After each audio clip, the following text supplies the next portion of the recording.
ನಾರಾಯಣಪುರ ಜಲಾಶಯದಿಂದ ಸೊನ್ನ ಬ್ಯಾರೇಜ್ಗೆ 1 ಟಿಎಂಸಿ ನೀರು ಹರಿಸುವಂತೆ ಕಲಬುರಗಿ ವಿಭಾಗದ ಪ್ರಾದೇಶಿಕ ಆಯುಕ್ತ ಕೃಷ್ಣ ಬಾಜಪೇಯಿ ಆದೇಶಿಸಿದ್ದಾರೆ. ಭೀಮಾ ತೀರದಲ್ಲಿ ಕುಡಿಯುವ ನೀರಿನ ಅಭಾವ ಹೆಚ್ಚಾಗಿದ್ದರಿಂದ ಸೊನ್ನ ಬ್ಯಾರೇಜ್ ಮೂಲಕ ಭೀಮಾ ನದಿಗೆ ನೀರು ಹರಿಸಲಾಗಿದೆ. ಭೀಮಾ ನದಿಗೆ ಮಹಾರಾಷ್ಟ್ರದ ಉಜ್ಜಿನಿ ಜಲಾಶಯದಿಂದ 5 ಟಿಎಂಸಿ ನೀರು ಹರಿಸಲು ಆಗ್ರಹಿಸಿ ಕಳೆದ 15 ದಿನಗಳಿಂದ ಜೆಡಿಎಸ್ ಮುಖಂಡ ಶಿವಕುಮಾರ್ ನಾಟಿಕಲ್ ಉಪವಾಸ ಸತ್ಯಾಗ್ರಹ ನಡೆಸಿದ್ರು. ಕಡೆಗೂ ನಾಟಿಕರ್ ಸತ್ಯಾಗ್ರಹಕ್ಕೆ ಜಯ ಸಿಕ್ಕಂತಾಗಿದೆ. ಮಹಾರಾಷ್ಟ್ರದಿಂದ ನೀರು ಬಿಡಲು ರಾಜ್ಯ ಸರ್ಕಾರದಿಂದ ಸಾಧ್ಯವಾಗದಿದ್ರೂ ನಾರಾಯಣಪುರ ಜಲಾಶಯದಿಂದ ನೀರು ಬಿಡಲು ಸೂಚನೆ ನೀಡಲಾಗಿದೆ. ನೇಜಾರಿನ ಒಂದೇ ಕುಟುಂಬದ 4 ಹತ್ಯೆ ಪ್ರಕರಣದ ಆರೋಪಿ ಪ್ರವೀಣ್ ಚೌಗುಲೆಯನ್ನ ಉಡುಪಿಗೆ ಕರೆತರಲಾಗಿತ್ತು. ಉಡುಪಿ ನ್ಯಾಯಾಧೀಶರ ಮುಂದೆ ಪ್ರವೀಣ್ ಚೌಗುಲೆ ಆರೋಪ ನಿರಾಕರಿಸಿದ್ದಾನೆ. ನಾನು ಯಾವುದೇ ತಪ್ಪು ಮಾಡಿಲ್ಲ ಅಂತ ನ್ಯಾಯಾಧೀಶರ ಮುಂದೆ ಹೇಳಿಕೆ ನೀಡಿದ್ದಾನೆ. ಆರೋಪ ನಿರಾಕರಣೆ ಹಿನ್ನೆಲೆ ವಿಚಾರಣೆಯ ಪೂರ್ವಭಾವಿಯಾಗಿ ಏಪ್ರಿಲ್ 5ರಂದು ಪ್ರೀ ಟ್ರಯಲ್ ಕಾನ್ಫರೆನ್ಸ್ ನಡೆಸುವುದಕ್ಕೆ ಕೋರ್ಟ್ ಆದೇಶಿಸಿದೆ. ಕಾನ್ಫರೆನ್ಸ್ನಲ್ಲಿ ಪ್ರಕರಣದ ತನಿಖಾಧಿಕಾರಿ, ಆರೋಪಿ ಪರ ವಕೀಲರು ಭಾಗವಹಿಸಿ ಮುಂದಿನ ವಿಚಾರಣೆ ಯಾವ ರೀತಿ ನಡೆಸಬೇಕೆಂಬುದರ ಬಗ್ಗೆ ಚರ್ಚೆ ನಡೆಸಲಿದ್ದಾರೆ. ಚಾಮರಾಜನಗರ ಜಿಲ್ಲೆಯ ಪ್ರಸಿದ್ಧ ಮಲೆ ಮಹದೇಶ್ವರ ದೇಗುಲಕ್ಕೆ ಭರ್ಜರಿ ಕಾಣಿಕೆ ಹರಿದು ಬಂದಿದೆ. ಕೇವಲ 25 ದಿನಗಳಲ್ಲಿ ಮಾದಪ್ಪನ ಹುಂಡಿಯಲ್ಲಿ ಬರೋಬ್ಬರಿ 3,13 ಲಕ್ಷಕ್ಕೂ ಅಧಿಕ ಹಣ ಸಂಗ್ರಹವಾಗಿದೆ. ಮಾದಪ್ಪನಿಗೆ 47 ಗ್ರಾಂ ಚಿನ್ನ, 2.3 ಕೆಜಿ ಬೆಳ್ಳಿಯನ್ನ ಭಕ್ತರು ಅರ್ಪಿಸಿದ್ದಾರೆ.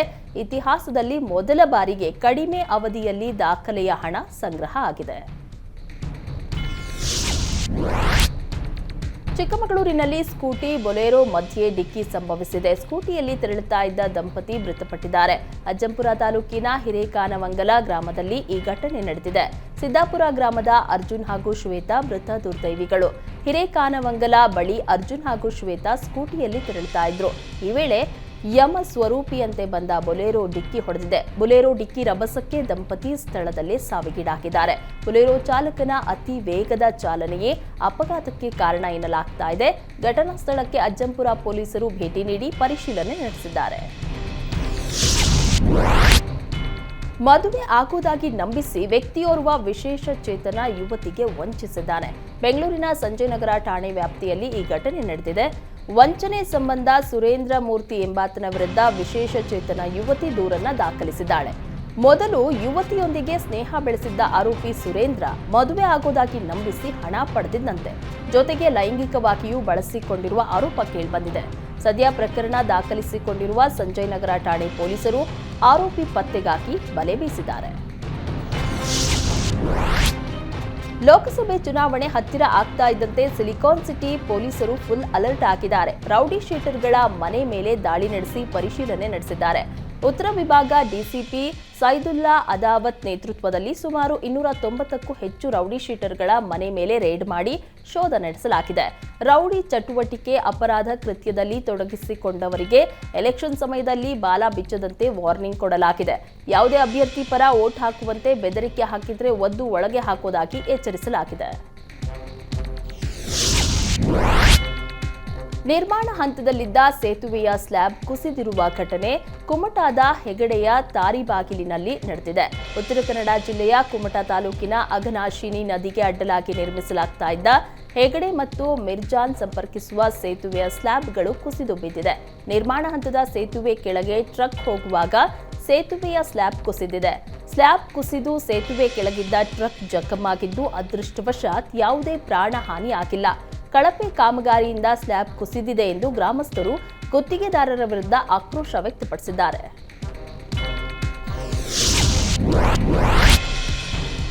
ಬಾಗಲಕೋಟೆಯಲ್ಲಿ ಅಕ್ರಮವಾಗಿ ಪಡಿತರ ಅಕ್ಕಿ ಸಾಗಾಟ ಮಾಡುವಾಗ ರಬಕವಿ ಬನಹಟ್ಟಿ ಆಹಾರ ಶಿರಸ್ತೇದಾರ ವಿಠ್ಠಲ ಕುಗಟೆ ನೇತೃತ್ವದಲ್ಲಿ ಆಹಾರ ಇಲಾಖೆ ಅಧಿಕಾರಿಗಳು ದಾಳಿ ನಡೆಸಿದ್ದಾರೆ.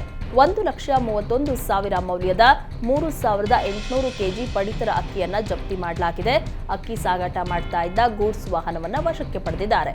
ರಬಕವಿಯಿಂದ ತೇರದಾಳ ಕಡೆಗೆ ಸಾಗಿಸುವ ವೇಳೆ ದಾಳಿ ಮಾಡಲಾಗಿದೆ. ಬೆಂಗಳೂರು ಸೇರಿದಂತೆ ರಾಜ್ಯದಲ್ಲಿ ಕುಡಿಯುವ ನೀರಿಗಾಗಿ ಹಾಹಾಕಾರ ಶುರುವಾಗಿದೆ. ಆದ್ದರಿಂದ ಕಾಳಿ ನದಿ ಅರಬ್ಬಿ ಸಮುದ್ರ ಸಂಗಮ ಸ್ಥಳದಲ್ಲಿ ಬೆಂಗಳೂರು ನಗರ ವಾಸಿಗಳಿಂದ ವಿಶೇಷ ಪೂಜೆ ಸಲ್ಲಿಸಲಾಗಿದೆ. ಬೆಂಗಳೂರಿನ ಮುನೇಶ್ವರ ದೇವಸ್ಥಾನದ ಶಿವಶಂಕರ ಗುರುಗಳ ನೇತೃತ್ವದಲ್ಲಿ ಪೂಜೆ ನೆರವೇರಿಸಲಾಗಿದೆ. ಸಮುದ್ರದ ದಡದಲ್ಲಿ ಲಿಂಗ ಪೂಜೆ ಮಾಡಿ ಮಳೆಗಾಗಿ ಪ್ರಾರ್ಥನೆ ಸಲ್ಲಿಸಿದ್ದಾರೆ. ಬೋಟ್ನಲ್ಲಿ ಮಂತ್ರ ಪಠಣೆ ಮಾಡಿ ವಿಶೇಷ ಪೂಜೆ ಸಲ್ಲಿಸಲಾಯಿತು. ಈಶಾ ಪ್ರತಿಷ್ಠಾನದ ಮುಖ್ಯಸ್ಥ ಹಾಗೂ ಆಧ್ಯಾತ್ಮಿಕ ಚಿಂತಕ ಸದ್ಗುರು ಆರೋಗ್ಯ ಚೇತರಿಕೆ ಕಂಡಿದ್ದು ದೆಹಲಿಯ ಇಂದ್ರಪ್ರಸ್ಥ ಅಪೋಲೋ ಆಸ್ಪತ್ರೆಯಲ್ಲಿ ಡಿಸ್ಚಾರ್ಜ್ ಆಗಿದ್ದಾರೆ. ಈ ಕುರಿತು ಮಾಹಿತಿ ನೀಡಿದ ಆಸ್ಪತ್ರೆಯ ಜಂಟಿ ಕಾರ್ಯನಿರ್ವಾಹಕ ನಿರ್ದೇಶಕ ಡಾಕ್ಟರ್ ಸಂಗೀತ್ ರೆಡ್ಡಿ, ಸದ್ಗುರು ಆರೋಗ್ಯದಲ್ಲಿ ಚೇತರಿಕೆ ಕಂಡಿದೆ, ಹಾಗಾಗಿ ಅವರನ್ನ ಡಿಸ್ಚಾರ್ಜ್ ಮಾಡಲಾಗಿದೆ ಅಂತ ಹೇಳಿದರು.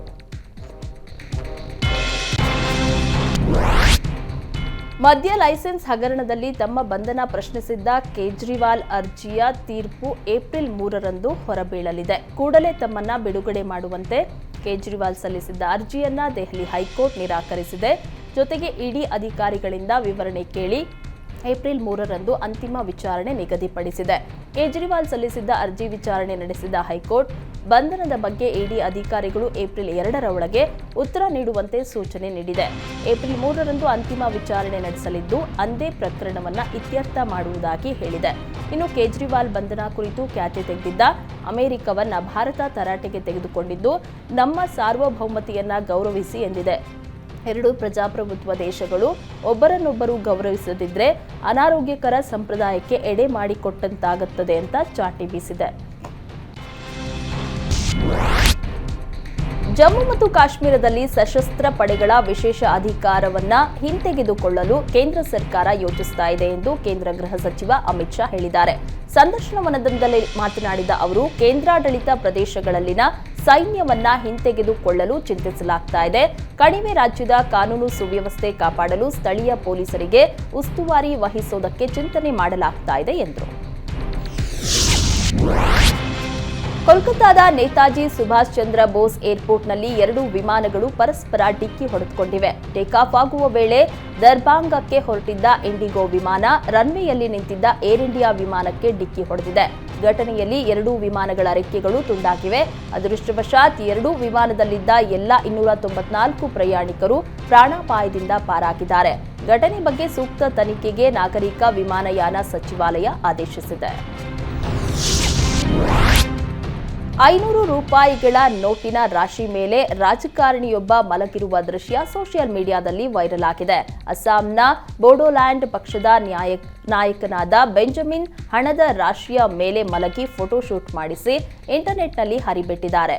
ಸರ್ಕಾರಿ ಯೋಜನೆಗಳ ಫಲಾನುಭವಿಗಳ ಬಗ್ಗೆ ಲಂಚ ಪಡೆದ ಆರೋಪ ಈತನ ಮೇಲಿದೆ.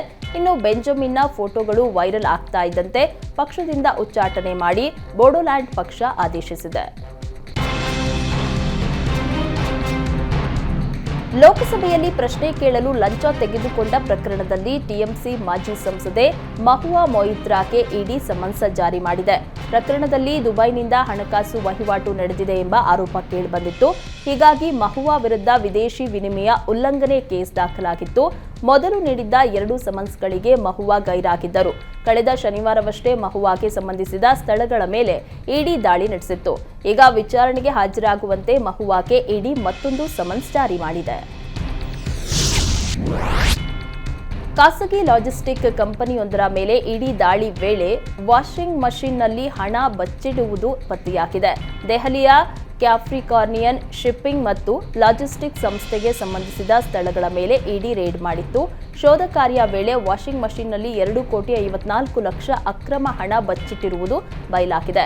ಜೊತೆಗೆ ದುಬಾರಿ ಮೌಲ್ಯದ ಡಿಜಿಟಲ್ ಸಾಧನಗಳು ಸಹ ಪತ್ತೆಯಾಗಿದೆ. ಸದ್ಯ ಹಣ ವಶಪಡಿಸಿಕೊಂಡಿರುವ ಇಡಿ ಅಧಿಕಾರಿಗಳು ಹೆಚ್ಚಿನ ವಿಚಾರಣೆ ನಡೆಸ್ತಾ ಇದ್ದಾರೆ. ಲೋಕಸಮರದ ಹೊತ್ತಲ್ಲೇ ಆಮ್ ಆದ್ಮಿ ಪಕ್ಷಕ್ಕೆ ಶಾಕ್ ಮೇಲೆ ಶಾಕ್ ಎದುರಾಗ್ತಾ ಇದೆ. ಲಿಕ್ಕರ್ ಹಗರಣದಲ್ಲಿ ಕೇಜ್ರಿವಾಲ್ ಬಂಧನಕ್ಕೀಡಾಗಿರುವ ಹೊತ್ತಲ್ಲೇ ಆಪ್ನ ಏಕೈಕ ಸಂಸದ ಸುಶೀಲ್ ಕುಮಾರ್ ರಿಂಕು ಬಿಜೆಪಿಗೆ ಹಾರಿದ್ದಾರೆ. ಪಂಜಾಬ್ನ ಜಲಂಧರ್ನಿಂದ ಸಂಸದರಾಗಿರುವ ರಿಂಕು ಅವರು ಕೇಂದ್ರ ಸಚಿವ ಹರ್ದೀಪ್ ಸಿಂಗ್ ಪುರಿ ಸಮ್ಮುಖದಲ್ಲಿ ಬಿಜೆಪಿಗೆ ಸೇರ್ಪಡೆಗೊಂಡಿದ್ದಾರೆ. ಇನ್ನು ಬಿಜೆಪಿ ಸೇರ್ಪಡೆ ಬಳಿಕ ಮಾತನಾಡಿದ ಅವರು, ಪಂಜಾಬ್ನಲ್ಲಿರುವ ಆಪ್ ಸರ್ಕಾರ ನನ್ನ ಬೆಂಬಲಕ್ಕೆ ನಿಲ್ತಾ ಇಲ್ಲ, ಅಭಿವೃದ್ಧಿ ಕಾರ್ಯಗಳು ಕೈಗೊಳ್ಳಲು ನನಗೆ ನೆರವಾಗ್ತಾ ಇಲ್ಲ ಎಂದು ಆರೋಪಿಸಿದ್ದರು. ಅಲ್ಲದೆ ಪಂಜಾಬ್ನ ಒಳಿತಿಗಾಗಿ ಬಿಜೆಪಿಗೆ ಸೇರ್ತಾ ಇದ್ದೇನೆ ಅಂತ ಹೇಳಿದ್ದಾರೆ.